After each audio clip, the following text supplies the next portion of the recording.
ایک مسئلہ شرعی ہے جس کو میں نے ذکر کیا تھا، مالی حوالے سے ذکر کیا تھا۔ جب انسان کی معاش صحیح ہو تو معاد بھی صحیح ہو جاتی ہیں، یعنی لا معاد لمن لا معاش له، اس شخص کی قیامت نہیں ہے، معاد نہیں ہے جس کے پاس معاش نہ ہو۔ یعنی معاش انسان کی معیشت کو کہتے ہیں، انسان کی ضروریات زندگی کے لیے وسائل کو کہتے ہیں۔ تو خدا کی بارگاہ سے لینے، مانگنے، حاصل کرنے کے لیے جب ہم اللہ کے نام پہ دے گا تو اللہ ہمیں ضرور عطا کرے گا۔ وہ ذات سریع الرضا ہے نا جی، جلد راضی ہو جاتا ہے۔ وہ ہم سے تھوڑے مانگتا ہے، بہت زیادہ دینا چاہتا ہے۔ یا باسط الیدین بالعطیہ، وہ عطایا کے لیے اپنے دست قدرت کو باز رکھا ہوا ہے۔ ہمیں مانگنا نہیں آتا، ہمیں لینا نہیں آتا۔ اسی لیے جواب شکوہ میں علامہ اقبال کا بھی ایک اس نے خدا کی بارگاہ میں ایک شکوہ کیا تھا، اس کے بعد جواب شکوہ دیا تھا۔ ہے نا جی، آپ سب جو سکولوں میں کالجوں میں بچے پڑھتے ہیں، ایک شکوہ ہے، شکوہ خدا سے تھا، تم نے ہمیں کیا دیا؟ ہمیں صرف یہی دیا، میدانوں میں صحراؤں میں لڑنے ہمیں دیا، ہم نے تیرے نام پہ قربانیاں دی، سب کچھ لٹا دیا، ساری نعمتیں تو نے کافروں پہ دے دیا کیا ہمیں؟ یہ شکوہ میں بہت سارے چھوٹے موٹے مولویوں نے علامہ اقبال کے خلاف کفر کا فتویٰ بھی دیا تھا۔ یہ تو مشرک ہو گیا، نعوذ باللہ کافر ہو گیا، خدا کا انکار کر رہے ہیں۔ دیا ہی کیا تو نے ہمیں؟ بس یہی ہے، مرنے کو ہمیں مرنے کے لیے رکھا ہے، نعمتیں سارے تو نے دے دیا ہے، تو اغیار کے کاشانوں میں دیا ہے، ہمیں تو کچھ بھی نہیں دیا۔ بعد میں جواب شکوہ میں خدا کی طرف سے خود جواب دیا تھا، اللہ کی طرف سے یہ اعلان تھا، ہم تو مائل بکرم ہے، کوئی سائل ہی نہیں۔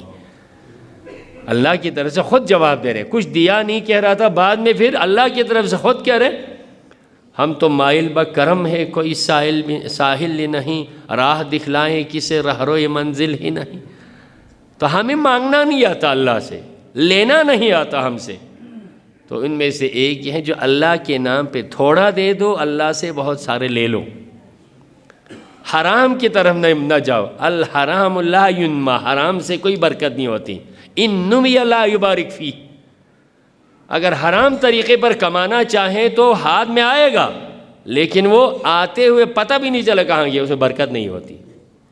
جیسے آپ مالی اعتبار سے بہت کرپشن کرتے ہیں، ادھر ہاتھ مارتے، دائیں ہاتھ بائیں ہاتھ مت مارو، رزق حلال کے لیے کوشش کر لو، اپنی آمدنی کو صاف رکھو اور اپنے انکم کو شرعی موازین کے تحت رکھو، تو اسی میں برکت آ جائے گی۔ حلال میں برکت ہے، حرام میں برکت نہیں ہے۔ ڈیوٹی وہی کر لو، اسی تنخواہ سے گزارا ہو جائے گا، لیکن تھوڑی بہت رشوت لینا چاہے تو جو آپ کی حلال ہے وہ بھی ساتھ چلے جائیں گے۔ کاروبار کو صحیح رکھو، احتقار مت کرو، یعنی ذخیرہ اندوزی مت کر لو۔ تھوڑا سا روڈ ادھر بند ہو جائے نا، پھر ادھر سے قیمتیں بڑھ جاتی ہیں، سبزی پرانی سبزی ہوتی ہے، یہ ریٹ بڑھ جاتے ہیں، سامان پرانے ہوتے ہیں ادھر سے بڑھ جاتے ہیں، سیمنٹ سریا پرانے ہوتے ہیں بڑھ جاتے ہیں، تیل پرانا کا سٹاک ہوتا ہے ادھر بڑھ جائے ادھر ہوتا ہے۔ مت کرو ایسا، آپ کے لیے کہیں نہ کہیں کوئی راستہ نکل کے آ جائے گا۔ حرام آئے گا ضرور، لیکن راستہ نکال کے آئے گا۔ بچہ اچانک بیمار ہو جائے گا، گھر والی کو تکلیف ہو جائے گی، خود کو پریشانی ہو جائے گی، کہیں پھنس جائے گا، پھر وہ ادھر چلا جائے گا، آتا ہوا بہت نظر آئے گا، جاتے ہوئے پتہ بھی نہیں چلے گا۔ لیکن حلال وہ ہوتا ہے، آتے ہوئے سلولی آئے گا، جاتے ہوئے بڑی دیر سے جائے گا۔ تو لہٰذا خمس ادا کیا کرو، خمس کا حساب کرو، کسی کے لیے نہیں، اپنے لیے، اپنے کاروبار کو بڑھانے کے لیے۔ خمس ایک واجبات میں سے حق زہرا کہتے ہیں۔ اگر زہرا کا حق کوئی اور اگر چھین جائیں تو اس میں ہم لعنتیں بیچتے ہیں، خود ادا نہ کرے تو کچھ بھی نہیں ہوتا۔ کسی کی طرف انگوش نمائی کرنا آسان ہے، خود کی طرف بھی دے رہو، اپنی انکم پر بھی دیکھو یہ حق زہرا ادا ہو رہا ہے نہیں ہو رہا ہے۔ صلوات پڑھے ور محمد و آل محمد۔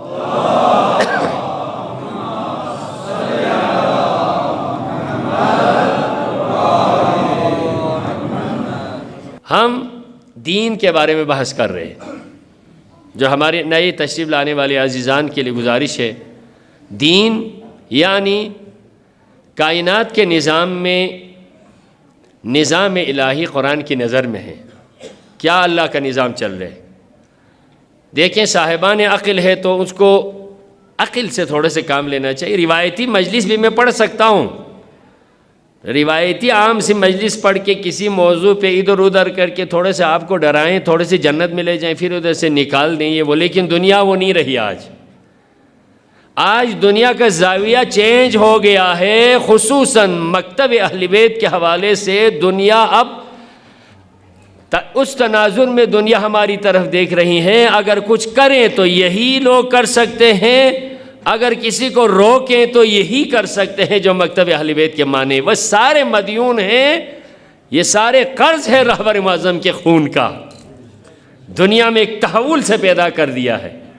عزاداری میں کتنی بڑی طاقت ہے، حسینیت کتنی بڑی طاقت ہے، یہ عاشورہ کوئی معمولی نہیں، یہ کتنے ٹف پیریڈ ہے انسان کے لیے، یہ محرم ایک مہینہ نہیں ہے بلکہ ایک تکمیل انسانیت کی تدریس کی کلاس ہے جو انسان کو معراج کی طرف لے کر جاتی ہے۔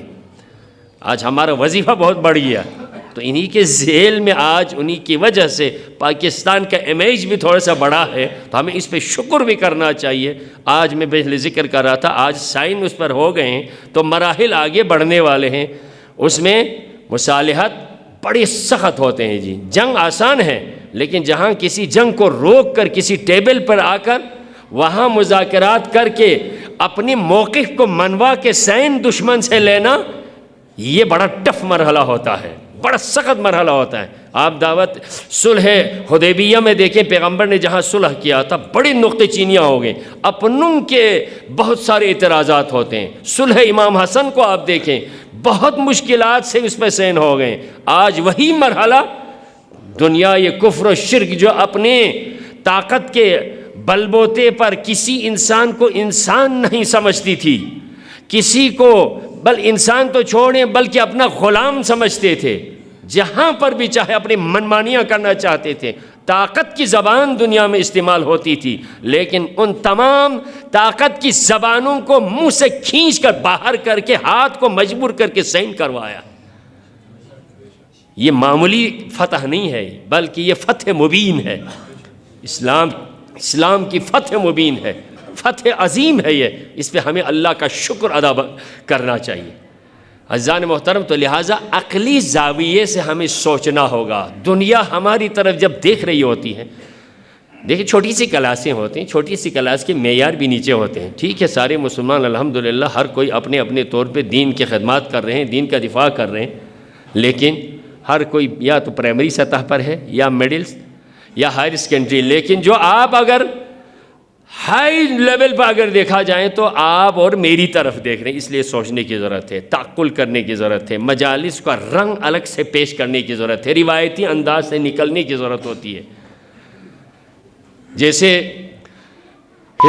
کے بانی اور شہید بھی بعد میں ہو گئے، لاپتہ ہو گئے اسرائیل کی وجہ سے، امام موسیٰ صدر کا جملہ تھا، مجلس حسین میں جا کر، یعنی زمانے کی یزید کو نہ پہچانے، یعنی اسرائیل وغیرہ کو نہ پہچانے، زمانے کے استکبار کو نہ پہچانے، صرف رو کے آ جائیں تو اس ایسی مجلس میں تو شمر بھی روتا ہے، کہہ رہے ایسی مجلس میں شمر بھی روتا ہے، اس مجلس کا کیا فائدہ؟ آپ کی عقیدت ہے، مودت ہے، محبت کے تقاضے ہیں، ان کے تحت رونا ایک فطری عمل ہے، لیکن تھوڑے سے دین کو سمجھنے کی ضرورت ہے۔ خداوند عالم کا ارشاد ہے فَأَقِمْ وَجْهَكَ لِلدِّينِ حَنِيفًا، فرماتے ہیں اے نبی اپنے رخ کو یکسوئی کے ساتھ دین کی طرف کر لیں، دین کی طرف، کون سا؟ فطرت اللہ التی فطر الناس علیہا، وہ فطرت، وہ سرش جس پر خداوند عالم نے انسانوں کی تخلیق کی ہے، لا تبدیل لخلق اللہ، اللہ کی خلقت میں کوئی تبدیلی نہیں ہے، ذالک الدین القیم، یہی مضبوط دین یہی ہے۔ اس میں آپ کو، کیونکہ کل میں نے نظام کے بارے میں دو بتایا تھا، ایک اس کی طرح اشارہ کر کے تھوڑا سا اس کی وضاحت کروں گا، آپ کو اس گفتگو کا نتیجہ ملے گا، اس کو لے کے جاؤں گا 8ویں یا 9ویں تاریخ کو، ابھی سے نہیں، 8ویں یا 9ویں تاریخ کو اس بحث کا خلاصہ آپ کے پاس آ جائے گا، ابھی کیونکہ عقلی طور پر ہم نے سمجھنا ہے دین کو. انسان کو میں آپ سے ایک عرض کروں، دین اہم ہے یا عقل؟ عقل اہم ہے. دین عقل کی وجہ سے انسان کو ملا ہے، عقل کی وجہ سے انسان دین کو قبول کر لیتا ہے جو تشریعی دین ہے. جیسے حضرت آدم علیہ السلام دنیا میں آنے کے بعد جبرائیل امین حضرت آدم کے پاس نازل ہوا اور 3 چیزیں لے کر حضرت آدم ابو البشر کے سامنے جبرائیل امین نازل ہوئے. اے ابو البشر، خداوند عالم نے آپ کو 3 چیزوں میں سے ایک کے انتخاب کرنے کا حکم دیا ہے. آپ کی مرضی ان میں سے ایک ہے، آپشن آپ کے پاس ہے، ایک لے لو، 2 کو چھوڑو. جی وہ کون کون سی 3 چیزیں ہیں؟ تو جبرائیل امین نے عرض کیا، اللہ کے نبی، ایک دین ہے، ایک حیا ہے، ایک عقل ہے. کتنی چیزیں ہو گئی جی؟ 3. دین، حیا اور عقل. ان تینوں میں سے آپشن ہے، جس کو بھی لے لیں. 2 کو میں نے لے کے جانا ہے، ایک آپ کے لیے چھوڑ کے جانا ہے.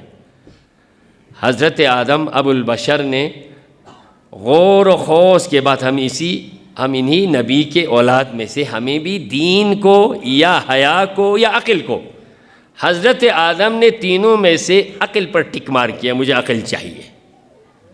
اچھا جی، آپ کو عقل چاہیے، ٹھیک ہے، عقل آپ لے لیجئے. حیا اور دین سے کہا چلو واپس.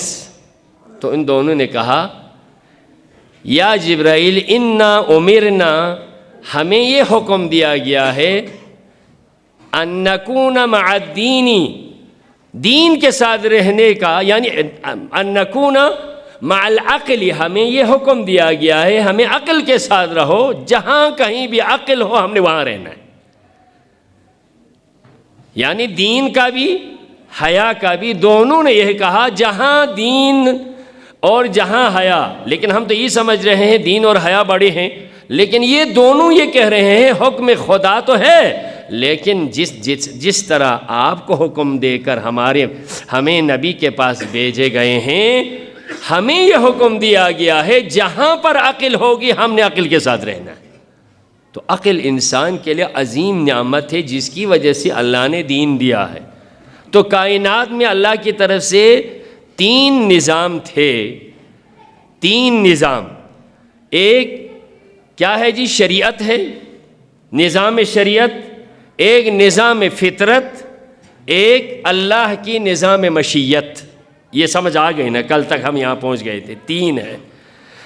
نظام شریعت جسے قانون تکوین کہا جاتا ہے، نظام شریعت جس کو نظام تشریع کہا جاتا ہے، ایک نظام فطرت جسے قانون تکوین کہا جاتا ہے، ایک الہی مشیت ہوتی ہے ان دونوں سے اوپر.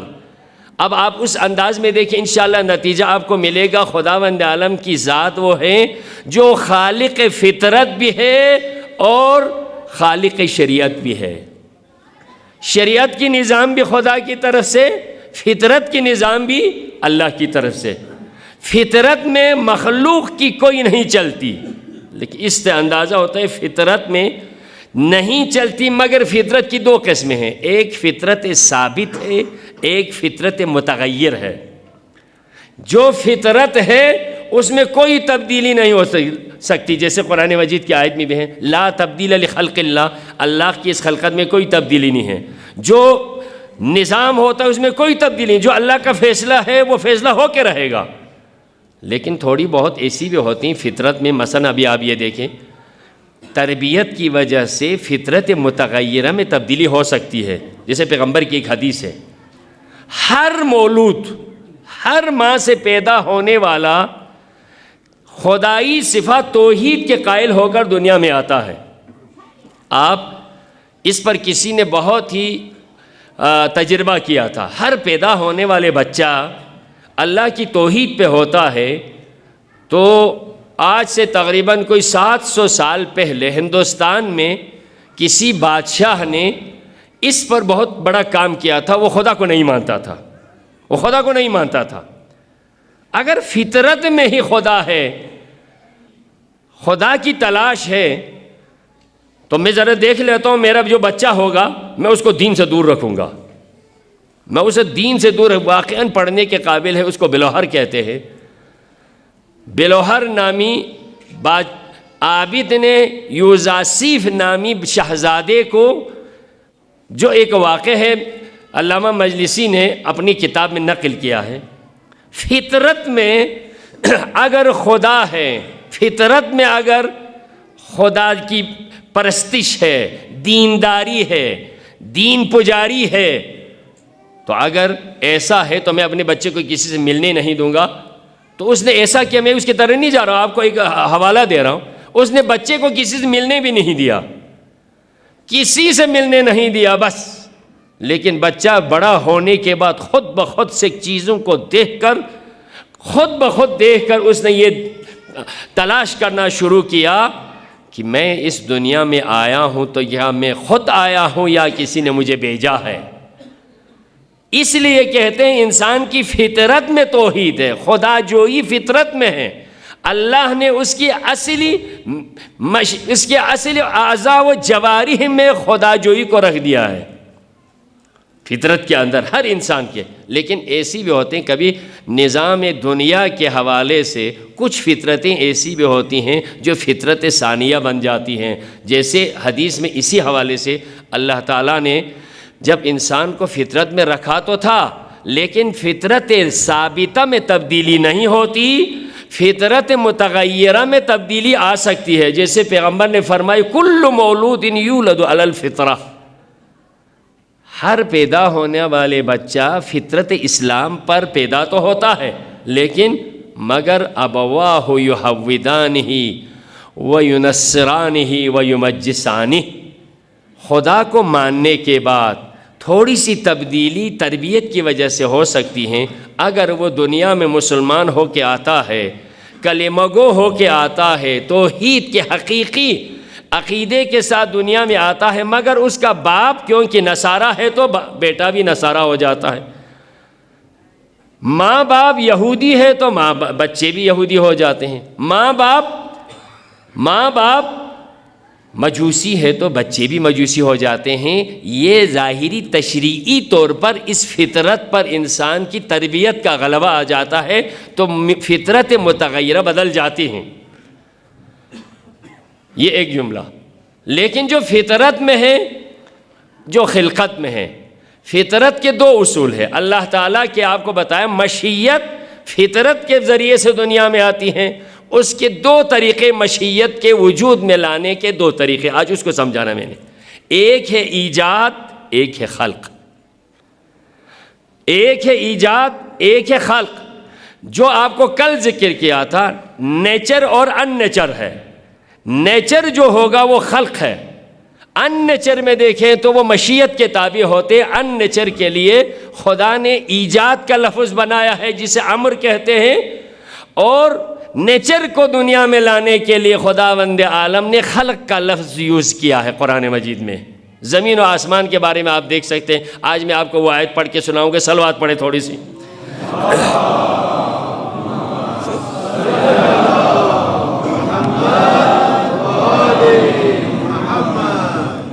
دیکھیں قرآن مجید میں ہے، سورۃ الاعراف کی آیت نمبر 7 ہے، ان ربکم اللہ الذی خلق السماوات والارض فی 6 ایام۔ تیرا پروردگار وہ ہے جس نے خلق کیا زمین و آسمان کے لیے، خلق کا لفظ استعمال ہو۔ اب تھوڑی سی غور کریں گے تو پھر آیات کا مفہوم سمجھ میں آ جائے گا۔ ان ربکم اللہ، تمہارا وہ رب جو خدا ہے، الذی، اس خدا نے، خلق السماوات والارض، زمین و آسمان کو خلق کیا، ایجاد نہیں کیا، خلق کیا۔ ٹھیک ہے جی، خلق اور ایجاد میں فرق ہے۔ ایجاد ہوتے ہیں عدم کے پردوں کو چیر کر وجود دینے کو ایجاد کہتے ہیں، مخلوقات کی تدریج کو بنا کر وجود میں لانے کو خلق کہا جاتا ہے۔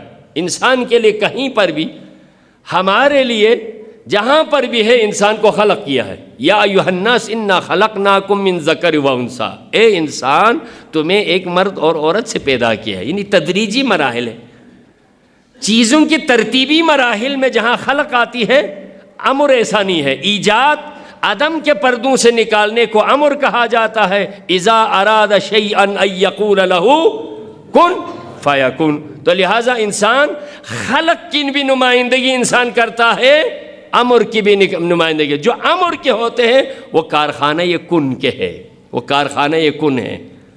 اسی لیے علامہ اقبال نے بھی انسان کے بارے میں کہا ہے, تو راز کن فکاں ہے, تو راز کن فکاں ہے, اپنی آنکھوں پر عیاں ہو جا. اے انسان تو چھوٹا نہیں ہے, راز کن فکاں ہے تو. یعنی کون؟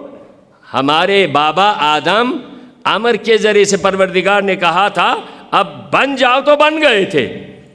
جیسے حضرت عیسیٰ کے بارے میں لوگوں نے اشکال کیا تو اللہ نے ہی جواب دیا, ان مثل عیسیٰ عند اللہ کمثل آدم خلقہ من تراب ثم قال له کن فیکن.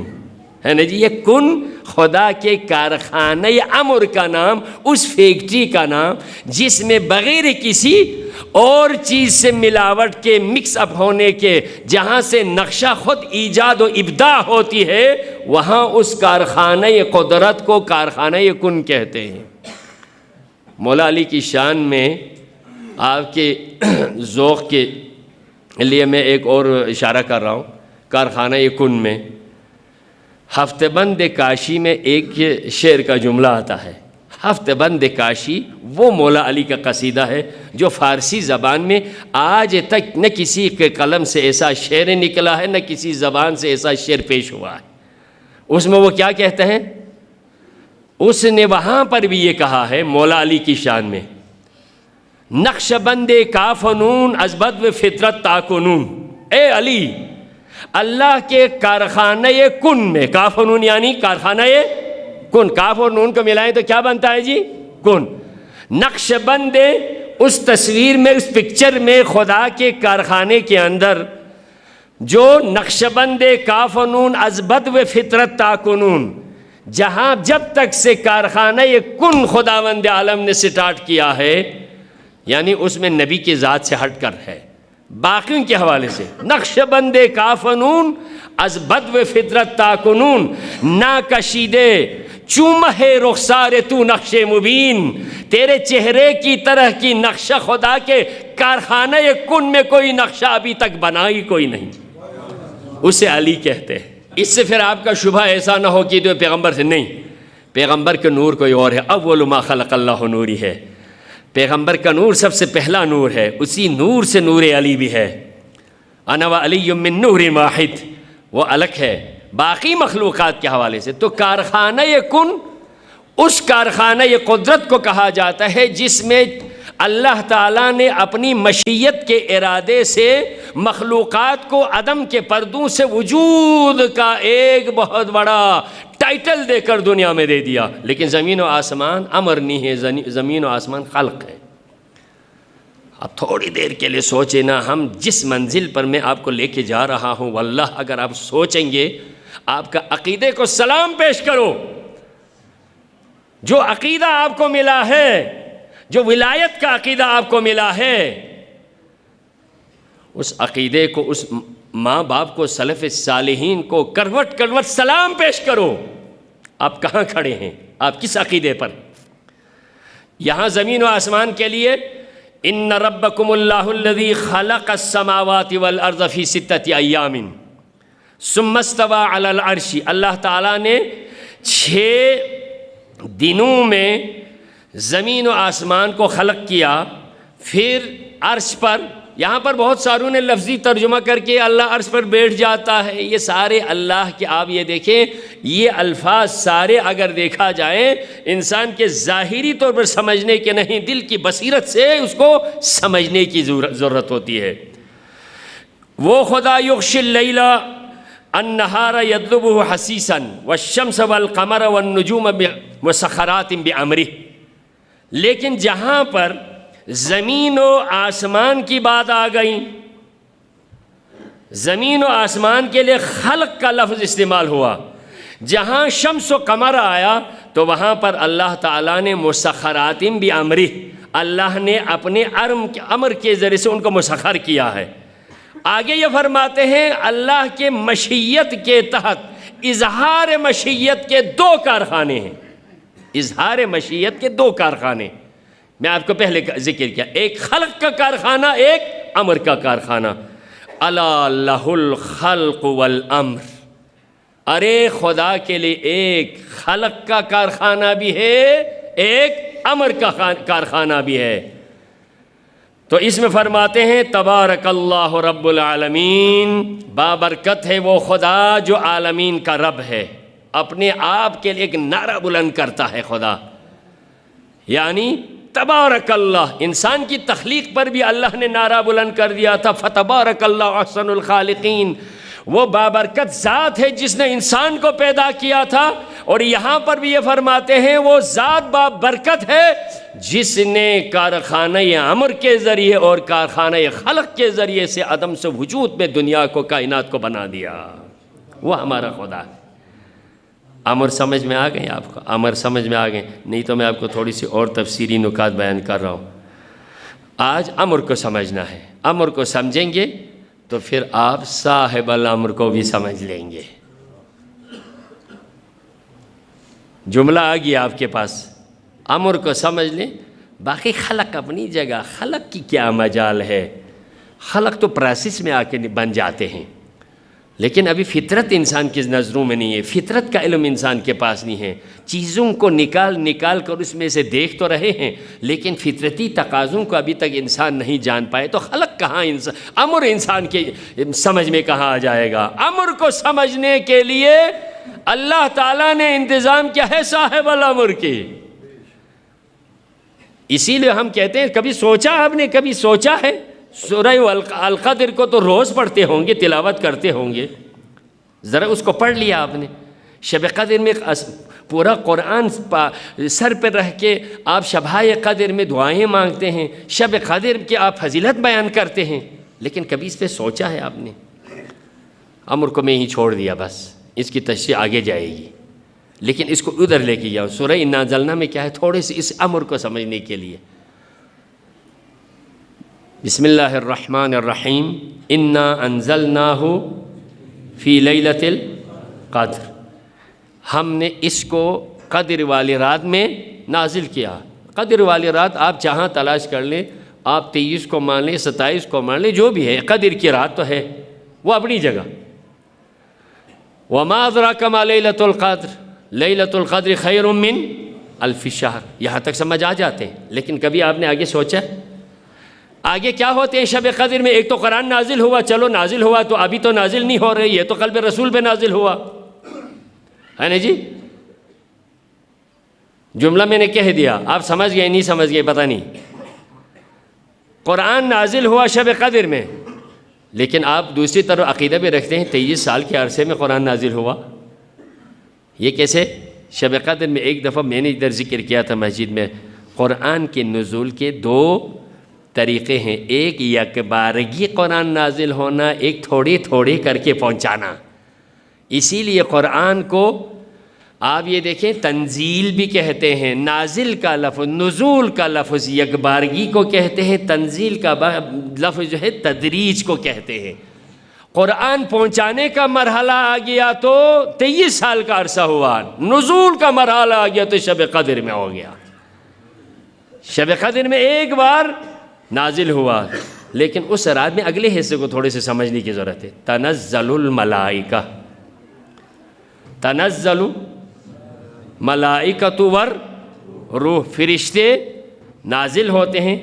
فرشتے نازل ہو گئے ہیں یا نازل ہوتے ہیں؟ آپ خود بتائیں، آپ نے کبھی ترجمہ جا کر ضرور پڑھ لینا، سورہ والقدر کے ترجمہ ضرور پڑھ لینا۔ فرشتہ پہلے نازل ہو چکا یا اب بھی نازل ہو رہے ہیں؟ تنزل الملائکۃ والروح، ملائکہ بھی نازل ہوتے ہیں، اور کون نازل ہوتا ہے جی؟ روح بھی ہے نا، یہی ہے نا۔ کب؟ شب قدر میں فرشتے بھی نازل ہوتے ہیں اور روح بھی نازل ہوتے ہیں۔ کیوں نازل ہوتے ہیں؟ کیوں نازل ہوتے ہیں؟ کیا کبھی ہم میں سے کسی نے دیکھا کہ اب ہمارے اوپر کوئی فرشتہ نازل ہوا اور روح سے کسی کی بات ہو گئی؟ نہیں۔ کیا لے کر آتے ہیں؟ تنزل الملائکۃ والروح من کل امر، سارے امر کو لے کر آتے ہیں، اللہ کے حکم کو لے کر آتے ہیں. کیا ابھی کبھی ہمارے پر وحی ہو گئی؟ نہیں جی. ہر امر کا ہر زمانے میں کوئی صاحب الامر ہوتا ہے. امر الہی کا کوئی مالک بھی ہوتا ہے تو مالک کے اوپر آتا ہے نا، ہر ایک جاہل کے اوپر تھوڑا آتا ہے. ارے خلق کی کیا چیز ہے جو امر کا مالک بنا دے جسے. ایک دفعہ میں نے آپ کو واقعہ پچھلے سے 2 سال پہلے، تقریباً 3 سال پہلے ذکر کیا تھا، یہاں پر ذکر کروں گا. مولا امام مجتبیٰ علیہ السلام کے سامنے ایک بندہ آیا جو خطرناک قسم کے سب سے مشکل ترین چند ایک سوالات لے کر آئے. پیغمبر کے بعد جانشین رسول کون ہے؟ میرے ان سوالوں کے جواب اگر کوئی بھی دے تو میں سمجھوں گا وہی نبی برحق کا جانشین ہوگا. مختلف صحابہ کرام کے پاس گئے، ادھر گئے ادھر گئے، نہیں مولا امیر المومنین کے پاس، مولا امیر المومنین کے پاس آئے، مختلف سوالات لے کر آ گئے. کسی نے کہا ادھر جائیں، کسی نے کہا ادھر جائیں، ادھر بھی گئے ادھر بھی گئے، ادھر ادھر جہاں گئے در بدر ہو گئے. سوالات کے جوابات نہیں ملے. کسی نے کہا ایسے سوالات کے لیے در مدینۃ العلم میں جھکے تو پھر تمہیں جواب ملے گا. تو لے کر مولا علی کی خدمت میں حاضر ہوا، سوالات لے کر آ گئے. میں مختلف جگہوں پر جا کر میرے سوالوں کے تشفی جوابات نہیں ملے، کسی نے آپ کے پاس بھیجا ہے. تو آگے سے چیلنج کر کے آنے والوں کو، آگے سے عزت دے کے آنے والوں کو آل محمد اتنا مقام دیتا ہے کہ اپنے مقام کو نیچے رکھ کر اس کو اتنا بلند کر دیتا ہے. لیکن آگے سے اگر وہ تھوڑے سے چیلنج کر کے آ جائیں، اپنے بڑائی لے کر آ جائیں، تو ان کو اتنا پٹک کے نیچے گرا دیتا ہے، سوال کرتے ہوئے بھی شرم محسوس ہو جاتے ہیں.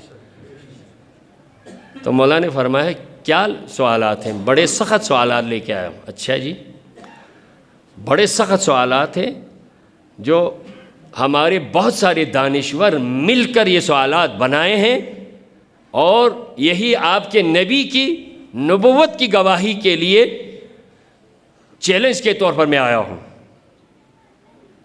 سوالات بنا کے چیلنج کے طور پر آیا ہوں. کون آپ کے نبی کے بعد جو اس کا جانشین، یعنی اس طرح آیا تھا. یہ تو مسلمانوں کے صرف نبی جواب دے سکتے تھے، ان کے علاوہ ان کے بعد ان کے نبی کی نبوت کا سلسلہ ہی ختم ہے. کون کسی کے مشکلات کو حل کر سکتا ہے؟ اس انداز میں اسلام کو چیلنج کرنے کے لیے، نبوت کو چیلنج کرنے کے لیے، رسالت کو چیلنج کرنے کے لیے وہ یہ سوالات بنا کے آئے تھے. اچھا تم اتنے سخت سوالات لے کے آئے ہو، ٹھیک ہے سوالات پوچھیں، لیکن مولا نے کیا فرمایا؟ سوالات دہرائیں نہیں فرمایا، بلکہ کہا یہ بچہ میرا بیٹا حسن ہے، ان سے ذرا پوچھو. انداز دیکھیں کس انداز سے سوال لے کے آیا تھا. جواب ایسا ملا، بچے سے ذرا پوچھو. بچے نے بھی ایسا جواب دیا. اچھا ارے برادر تو سوال تو لے کے آیا ہے، کیا تیرا میں سوال بھی بتاؤں اور جواب بھی بتاؤں، یا تو پوچھے تو پھر میں جواب دوں؟ اتنا نیچے گرایا. اسلام کو چیلنج کر کے آنے والے کو مولا نے پہلے تو کہا بچے سے پوچھو. بچے نے ایسا انداز پیش کیا، ارے برادر تمہارے سوال بھی میں بتاؤں اور جواب بھی بتاؤں، یا تو سوال کرے گا تو میں جواب بتاؤں؟ اسی سے واقع بقا ہو گیا. اے شہزادہ جسے میرے سوال کا بھی علم ہوگا تو میں پوچھوں گا کیا؟ تم نے یہ پوچھا ہے دنیا کی 10 سخت چیزیں کون سی ہیں جو ایک کو دوسرے پر فوقیت و طاقت حاصل ہے، یہی ہے نا؟ جی ہاں یہی ہے. اس میں بڑا لطف ہے. آپ یہ دیکھیں، مولا امام مجتبیٰ ابھی امامت کی منزل پر نہیں، امام ہے، لیکن ابھی امام علی علیہ السلام کے مشیر کے طور پر آپ کے دربار میں کام کرتے ہیں. تم یہ سوال لے کے آئے ہو دنیا کی سخت ترین چیزیں کون سی، لیکن ایک دوسرے پر بڑے سخت ہیں. تو سب سے سخت تو ظاہر ہے دنیا میں، تو اب دیکھیں تو پتھر سخت ہے نا. جی ہاں پتھر سخت ہے. پتھر سخت ہے، پتھر سے لوہا سخت ہے. جب لوہا پتھر پہ مارا جاتا ہے تو پتھر ریزہ ریزہ ہو جاتا ہے. ٹھیک، لوہا سخت ہے، لوہے سے آگ سخت ہے. لوہا آگ میں ڈالا جائے تو پگھل کے پانی بن جاتا ہے. صحیح کہا آپ نے. پانی سخت ہے نا، پانی سخت ہے. کیوں؟ لوہے کو بھی نہیں، آگ سخت ہے، لوہے کو پگھلا دیتی ہے، تو پانی لوہے پر بھی سخت ہے۔ جب آپ یہ آگ اگر ہے تو آگ پر پانی اگر لگایا جائے تو آگ ٹھنڈی ہو جاتی ہے پانی کی وجہ سے، لہٰذا آگ سے زیادہ پانی سخت ہے۔ صحیح، پانی سخت ہے، طاقتور ہے، لیکن پانی پر بادل طاقتور ہے۔ کیوں؟ لاکھوں ٹن پانی بادل کھینچ کر سمندر سے اوپر لے کر جاتا ہے تو پانی کی مجال نہیں ہوتی میں تیرے ساتھ نہیں جاؤں گا۔ پانی بادل کے ذریعے سے کہیں چلا جاتا ہے، کہیں انکاری کا کوئی موقع نہیں ہوتا۔ بادل طاقتور ہے، لیکن بادل سے طاقتور ہوا ہے۔ اتنے بڑے لاکھوں ٹن پانی والا بادل ہوا اپنے دوش پر اٹھا کر کہیں سے کہیں پھینک دیتی ہے، تو ہوا طاقتور ہے۔ اچھا جی، صحیح کہا، ہوا طاقتور ہے۔ ہوا کو چلانے کے لیے فرشتہ ہوتا ہے، فرشتہ ہوا سے بھی زیادہ طاقتور ہوتا ہے۔ ہوا کو تھما دیتے ہیں تو فرشتے، چلا دیتے ہیں تو فرشتے، تو لہٰذا فرشتہ طاقتور ہے ہوا پر بھی۔ فرشتے پر، ہر فرشتے پر، فرشتوں میں سے بھی طاقتور ہے، اس کے سامنے مجال نہیں ہوتی کسی فرشتے کی۔ وہ فرشتہ موت ہے، ملک الموت آ جائے تو فرشتے کی بھی موت ہو جاتی ہے۔ اچھا جی، وہ بھی صحیح ہے، یعنی موت کا فرشتہ فرشتوں سے بھی زیادہ طاقتور ہے، جو فرشتے کی بھی روح قبض کر سکتے ہیں۔ ٹھیک، تو ملک الموت پر موت طاقتور ہے۔ جب موت آ جائے تو فرشتہ موت کی بھی کوئی طاقت نہیں رہتی۔ موت ایک ایسی چیز ہے، موت کو اگر اللہ نے قرآن میں خلق سے تعبیر کیا ہے، خلق الموت والحیات، الذی خلق الموت والحیات، موت اور حیات بھی مخلوق ہے۔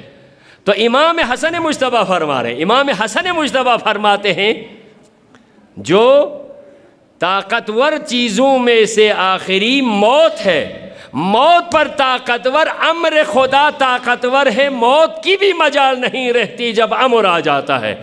اور ہم آل محمد امر الہی پر بھی طاقت ہے، اسی لیے ہمیں صاحب الامر کہتے ہیں۔ امر، صاحب الامر، امر کا بھی کوئی مالک ہوتا ہے، صاحب الامر۔ تو ہر امام کو اس انداز میں دیکھیں، ولی خدا کو اس انداز میں ہم عقیدہ رکھیں، جو اللہ کی خلق تو اپنی جگہ، امر الہی کی بھی خداوند عالم نے ان کو اتنی طاقت اور مشیت کے تحت قدرت دی ہے، وہ امر الہی کو بھی چلا سکتے ہیں۔ اسی لیے کہتے ہیں لولا الحج لساقت الارض باہلها، اگر امر خدا چلانے کے لیے حجت خدا زمین پہ نہ ہو تو ایک لمحے کے لیے بھی کائنات اپنی جگہ ٹک نہیں سکتی۔ بقائے کائنات کا راز خدا کے صاحب الامر ہوتے ہر زمانے میں، لیکن اس زمانے کے صاحب الامر کا جب حکم ہوتا ہے تو ہر ایک کے اوپر واجب ہو جاتا ہے صاحب الامر کے امر کو مان جائے۔ اس کے لیے مثال ہمیں دیکھنا چاہیے۔ معصوم تو اپنی جگہ، غیر معصوم میں سے جہاں پر حکم ہوتا ہے پھر وہاں انکاری کا کوئی موقع نہیں ہوتا، بس کہیں طمعاً و سمعاً، بس ہم نے سن لیا تو کر لیا۔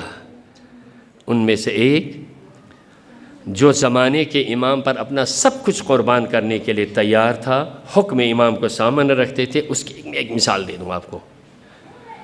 کہتے ہیں، میں نے پہلے بھی ذکر کیا ہے، ایک طرف حکم خدا آ جائے جو امر الہی کا ترجمان ہو، صاحب الامر زمانے کے امام کا حکم ہو، ایک طرف انسان کی اپنی خواہشات ہو، اپنی قدرت ہو، اپنی طاقت ہو، اپنی جرأت ہو، اپنا موقع ہو، اپنے لشکر ہو۔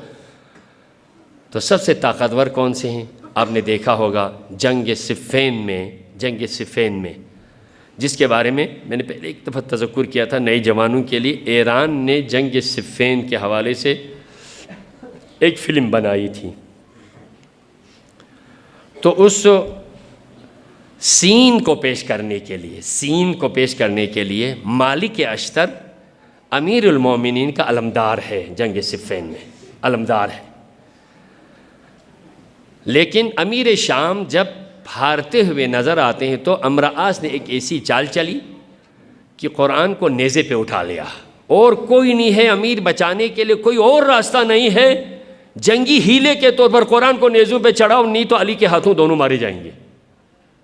اچھا اس حد تک ہے، قرآن کو نیزے پہ اٹھایا۔ مالک کے تلوار کے نیچے ہے مد مقابل، لیکن ایک طرف ایسی چال چلی تو مولا کے ارد گرد جو کچھ ناسمجھ تھے انہوں نے کہا اب قرآن بیچ میں آ گیا تو ہم نہیں لڑ سکتے، لے یہ چال ہے مت کرو، ابھی جنگ کے فتح ہونے والی چال ہے مت کرو ایسا۔ اب ادھر مولا مجبور ہو گئے، حالات کی نزاکت، معجزے سے تو لڑنا نہیں تھا، طاقت انسانی کے ذریعے سے جنگ لڑنی تھی۔ ادھر جنگ فوج کے اندر پھوٹ پڑی، مالک آگے لڑ رہا ہے، لیکن ادھر سے امام نے بھیجا قاصد کو، مالک تلوار روک دو۔ اب آپ یہ دیکھیں، یہاں اصل طاقت کا جو توازن ہے یہاں دیکھنا ہے کہ امر خدا کے صاحب الامر کے امر کی کتنی طاقت ہے، اپنی جوانی کی قدرت کی کتنی۔ مالک کو جب یہ حکم ملا علی کا یہ حکم ہے کہ جنگ کو روک دو، اس نے ایک دفعہ تو کہا مولا سے کہہ دو بس جنگ ختم ہونے والی ہے، دشمن کے چند آدمی رہ گئے ہیں، ہماری فتح ہے۔ لیکن ایک طرف امام نے حکم دیا مالک میں ناراض ہو جاؤں گا، روک دو۔ تو کہتے ہیں واللہ اس سین کو بجا لانے والا جو ایکٹر تھا وہ کہتے ہیں اس مرحلے پر، وہ کہتے ہیں کئی بار اس نے سین کو پیش کیا، 3 دفعہ وہ بے ہوش ہوا، وہ آدمی جو سین کو پیش کر رہا تھا ایکٹر۔ مالک کے دل پر کتنا سخت گزرا ہوگا، منظر پیش کرتے ہوئے میں بے ہوش ہو رہا ہوں، لیکن مالک نے اپنے صاحب الامر کے حکم کو اپنے وجود پر، پورے وجود پر نافذ کر کے کہا میں تلوار کو نیام میں ڈال رہا ہوں تاکہ میرے امام کی میں اطاعت میں رہوں، نہیں تو میں دشمن کو دکھا سکتا تھا۔ یہ ہے صاحب الامر کی طاقت کا، ایمان کے ساتھ ساتھ اس کو اس طرح ماننا۔ جوانوں ہمارے لیے بھی ایک شریعت ہوتی ہے، ہمارے بھی زمانے کا امام ہوتا ہے، زمانے کے ائمہ کے جو نائبین ہوتے ہیں، علماء کرام ہیں، اپنی منمانی سے آپ نے آگے جانا ہے۔ آگے جائے گا جو کرے گا وہ دین سے ہٹ کے کرے گا، وہ شریعت سے ہٹ کے کرے گا، وہ دین کا کام نہیں آئے گا۔ جو بھی کام مذہب کے اندر رہ کے کرنا ہوگا علماء سے پوچھ کے کرنا ہوگا۔ مالک تلوار چلا سکتا تھا، دشمن کو پچھاڑ سکتا تھا، لیکن ایک طرف حکم امام تھا، حکم امام کے سامنے مالک نے اپنے وجود کو سرنڈر کر دیا، لیکن اپنی طاقت کو اس نے دبا دیا۔ یہ ہوتا ہے ایمان کی طاقت۔ یہی ابو الفضل عباس نے بھی شام شہیدان میں یہ کیا تھا۔ 9ویں کی شام کو مولا نے کہا اجازت لے لو، تو عباس نے کہا مولا فوج اشقیاء سے، بدبختوں سے، بے دینوں سے آپ اجازت مانگتے ہو؟ عباس کو حکم دے دو صبح تک اسلام کا علم دارالامارہ کی چھت پہ نہ گاڑ دوں تو مجھے عباس نہ کہنا۔ مولا نے کہا عباس کر سکتے ہو، لیکن صاحب الامر کا حکم ہے عباس مان جاؤ۔ تو عباس کہتے ہیں اپنی جگہ سے ایسے اٹھے واللہ جتنے بھی جنگی اسلحے کے تسمے تھے اتنا جلال میں آیا، اٹھ کے دیکھا تو سارے بن پھٹ چکے تھے۔ یہ ہوتا ہے جلال۔ ایک جلال ایسا تھا مسلم ابن عقیل کا تھا۔ مسلم ابن عقیل وہ پہلوان تھا، وہ حسین کا سفیر تھا، جس کے پورے وجود میں صاحب الامر کی معرفت شامل تھی۔ ہر لمحہ امام وقت کے اتنا نڈر تھا، اتنا بڑا پہلوان تھا، کسی کو خاطر میں نہیں لاتا تھا۔ لیکن جب حسین کا حکم ہوا مسلم کوفہ جانا ہے، مولا کیوں؟ بس مجھے دعوت دی ہے، 12,000 خطوط آئے تھے، ایک دن میں 600 خط ملے تھے، اب مجھ پہ اتمام حجت تمام کرنا ہے، مسلم ذرا جا کے کوفہ میں جانا۔ مسلم گئے، واللہ مسلم کے حالات پورے بہت ہی، میں آپ کو 2 جملے میں بتاؤں گا، اگر آپ کے دل پہ معرفت کے اگر آثار ہیں تو آپ اس کو سمجھ لیں۔ پورا واقعہ المناک بھی ہے، موت اور شہادت دردناک بھی ہے۔ المناک اس لیے وہ گئے تو 12,000 لوگوں نے مسلم کے ہاتھوں پہ بیعت کی، جس کو امیر بنایا، جن کو امیر بنایا ہو اتنی عزت مل گئی، لیکن وقت وہ آیا، سارا واقعہ نہیں بتاؤں گا، وقت وہ آیا جب مسجد میں نماز پڑھنے کے لیے گئے، اذان کے وقت مسجد کھچا کھچ لوگوں سے بھرا ہوا، نماز مغربین کے لیے جماعت میں مسلم موجود تھے، نماز مغرب ختم ہو کے دیکھا تو ایک صف باقی تھی، باقی سب نکل گئے تھے۔ عشاء کی جماعت پڑھا کے نکل گئے تو سفیر حسین مسجد کے اندر اللہ کے گھر میں یکتا و تنہا رہ گیا۔ کتنا غریب ہے آپ دیکھیں۔ کہتے ہیں علامہ اقبال نے بھی غریب کے لفظ کے لیے، ہم عام طور پر تنگ دست کو غریب کہتے ہیں، غریب وہ نہیں ہے، مسافر کو کہتے ہیں غریب، اسی لیے اس نے ایک شعر پڑھا تھا مصر سے، اس نے غریب کا لفظ تلاش کیا تھا، پھر اس نے یہ شعر پڑھا تھا، غریب و سادہ و غریب و سادہ و رنگی ہے داستان حرم، نہایت اس کی حسین ابتدا ہے اسماعیل۔ تو غریب کا لفظ استعمال کیا تھا۔ غریب اگر ہے تو تاریخ میں اگر المناک یا دردناک اگر واقعہ پڑھنا ہے تو مسلم کے واقعات کو پڑھیں۔ اتنا عزت حاصل کرنے کے بعد ابھی اس آج کی طرح کی لائٹ نہیں ہے، بجلی نہیں ہے، رات کی تاریکی ہے، شہر سے بے خبر ہے، گلی کوچے کا علم نہیں ہے، مسجد میں جب دیکھا نماز عشاء پڑھ کے دیکھا تو کوئی بھی نہیں، سفیر حسین یکتا وہ تنہا رہ گئے ہیں۔ کتنا غریب ہوا، کہاں جائے تو کہاں۔ مسجد سے نکلے، گلیوں میں پھرتے رہے، اچانک سے کسی دیوار سے ٹیک لگا کر، ظاہر سی بات ہے انجان شہر میں جائے کہاں، جس کا کوئی جاننے والا نہیں ہے، جسے کوئی سنبھالنے والا بلانے والا نہیں ہے، تو جائے کہاں۔ رات کی تاریکی میں آل محمد کا وہ سفیر یکتا و تنہا پھرتا رہا۔ آخر میں تھکے ہارے کسی دیوار سے ٹیک لگائے بیٹھے تھے، اتنے میں سامنے سے ایک خاتون نے دروازہ کھولا۔ واقعاً المناک ہے۔ کوفہ والے ویسے غداری کے حوالے سے، بے وفائی کے حوالے سے، لیکن بہت سالوں کا اسلام پر، آل محمد پر بہت بڑے احسان ہیں۔ ان میں سے ایک یہ خاتون ہے جس نے آل محمد پر بہت احسان کیا۔ دروازہ کھولا، دیکھا تو ایک اجنبی شخص جوان دروازے کے پاس دیوار سے ٹیک لگائے کھڑا ہے۔ پھر وہ اپنے بیٹے کے انتظار میں تھی، پھر دروازہ کھولا تو وہیں پر کھڑا ہے۔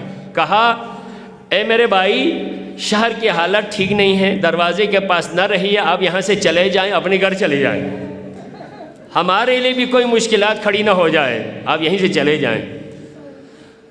تیسری دفعہ آ کے پھر تھوڑے سے لہجہ سخت کر کے کہا، ارے بھائی میں نے آپ سے کہا تھا یہاں سے چلے جائیں، اپنے گھر چلے جائیں۔ آگے سے اتنا دردناک جملہ جواب ملا، ایک خاتون جس کا کوئی گھر ہی نہ ہو وہ کہاں جائے؟ گھر تو جائیں گے لیکن جس کا کوئی گھر ہی نہ ہو وہ جائے کہاں؟ درد بھرے اس لہجے نے خاتون کے دل پہ اثر کر دیا۔ پوچھا، کیوں بھائی، آپ کا کوئی گھر نہیں، ہو کون؟ کہا، میں مسافر ہوں، میرا گھر بھی نہیں ہے، میرے کوئی جاننے والا بھی نہیں۔ آپ کا نام کیا ہے؟ کہا، میرا نام مسلم ابن عقیل ہے۔ اچھا۔ خاتون نے سنا تھا سفیر حسین کا، آپ آل محمد کا نمائندہ ہو نا، آئے میرا گھر حاضر ہے، جو کچھ مجھے ہو جائے۔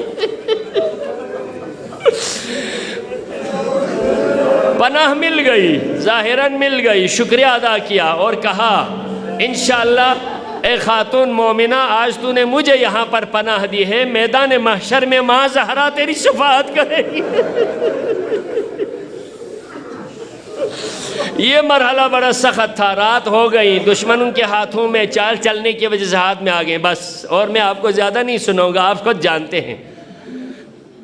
ویسے مسلم کو کسی اسلحے کے زور پر، طاقت کے زور سے مسلم کو زیر نہیں کر سکا، بلکہ دھوکہ دے کر امن کے نام سے مسلم کو پکڑ لیا، پکڑ کے دارالامارہ میں لے کر گیا۔ وہاں ابن زیاد کے سامنے کیا، ابن زیاد کو سلام نہیں کیا، کسی فاسق پہ سلام نہیں کرنا۔ کسی نے کہا مسلم دیکھیں عمر سے عامر، مسلم تو نے امیر کو سلام کیوں نہیں کیا؟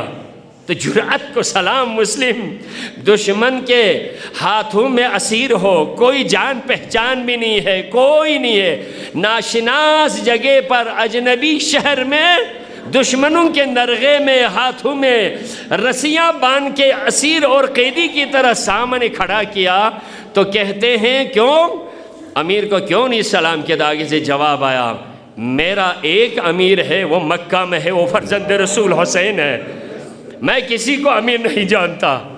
ابن زیاد نے کہا مسلم تو مجھے امیر مانے یا نہ مانے، میرے تجھے قتل کرنا ہے۔ تو مسلم نے آگے سے کہا شہادت ہماری میراث، ہمیں فخر ہے، موت سے ہمیں کوئی خوف نہیں ہے۔ فیصلہ ہوا، مگر دردناک کہانی یہیں پر ختم نہیں۔ کسی جرنیل کو، کسی فوجی افسر کو، کسی جوان کو، کسی غیرت مند کو میدان میں اسلحے کے ذریعے سے شہید ہونا، ٹکڑے ٹکڑے ہونا، اس کو اتنا درد محسوس نہیں ہوتا، لیکن مسلم کو دردناک طریقے پر شہید کیا گیا۔ واللہ کیسے پکڑ کر لے کر گئے۔ ان کی غربت کا آپ کو اور ایک چیز بتاؤں، دربار میں جب فیصلہ ہوا ظالم نے مسلم کو شہید کرنے کا، مسلم نے آگے پیچھے دیکھنا شروع کر دیا۔ کسی نے پوچھا مسلم کیا دیکھ رہے ہو؟ میں اس شہر میں مسافر ہوں، میرا کوئی عزیز نہیں، میری ایک دو وصیتیں ہیں، میں اپنی وصیت کرنا چاہتا ہوں، میرا کوئی امین نہیں مل رہا، لیکن عمر ابن سعد سے تھوڑی سی آشنائی تھی، عمر ابن سعد میری وصیت کو سن لینا۔ لیکن وہ ابن زیاد سے ڈر کے تیار نہیں ہو رہا تھا۔ ابن زیاد نے کہا کسی مرنے والے کی وصیت کو سننا ضروری ہے، تو وصیت سنو۔ کسی خلوت میں جا کر، کسی کمرے میں لے جا کر وصیتیں کی۔ ایک روایت کے مطابق یہی ہے، اے عمر بن سعد میں تجھے وصیت کرتا ہوں، میرے مرنے کے بعد میرا جو زرہ ہے اور اسلحہ ہے اس کو بیچ دو، اور میری کفن دفن کے لیے، میرے کوئی عزیز نہیں مجھے دفن کرنے والا، لہٰذا میرے زرہ اور اسلحہ کو بیچ کر میرے کفن دفن پہ خرچ کرنا، شاید مجھے کوئی دفن کرنے والا نہ ملے۔ دوسری بات یہ ہے، کچھ روایت میں ہے میرے چھوٹے دو بچے میں لے کے آیا ہوں، قاضی شریح کے گھر میں ہیں، ان بچوں کا یہاں پر کوئی پرسان حال نہیں ہوگا، ان کو کسی امین شخص کے ساتھ مولا حسین تک پہنچا دو۔ تیسری میری وصیت یہ ہے، میں چند چیزوں کا مقروض ہوا ہوں، اس کو ادا کرو اس شہر میں آنے کے بعد۔ آخری وصیت یہ ہے، فرزند زہرا حسین کو میں نے جلدی آنے کا خط لکھا ہے، حسین سے کہنا کوفے کی طرف نہ آنا، مجھے حسین کی اتنی فکر نہیں ہے، حسین تو آنے کوئی مسئلہ نہیں، لیکن مسلم کو فکر کس بات کی تھی، اس لیے وصیت میں شامل کیوں کر رہے تھے؟ حسین کو نہ آنے کی وصیت اس لیے کرو، حسین اکیلا نہیں ہے، زہرا کی بیٹیاں بھی ساتھ ہیں، زہرا کی بیٹیاں بھی، زینب و کلثوم بھی ساتھ ہیں، اس لیے مولا حسین کو کہنا کوفے کی طرف نہ آنا۔ اس پر بھی بھروسہ نہیں ہوا، دارالعمارہ کے چھت پہ گئے، چھت پہ جا کر مسلم نے مختلف وصیتیں ہوا کے ذریعے سے بھیجی، مدینہ کی طرف رخ کر کے رسول اسلام کو سلام کیا، نجف کی طرف رخ کر کے امیر المومنین کو سلام کیا، رخ مکہ کی طرف کر کے حسین سے کہا مولا حسین میں تو دنیا سے جا رہا ہوں، اکیلے میں، تنہائی میں، غربت میں، کوفہ کی طرف نہ آنا۔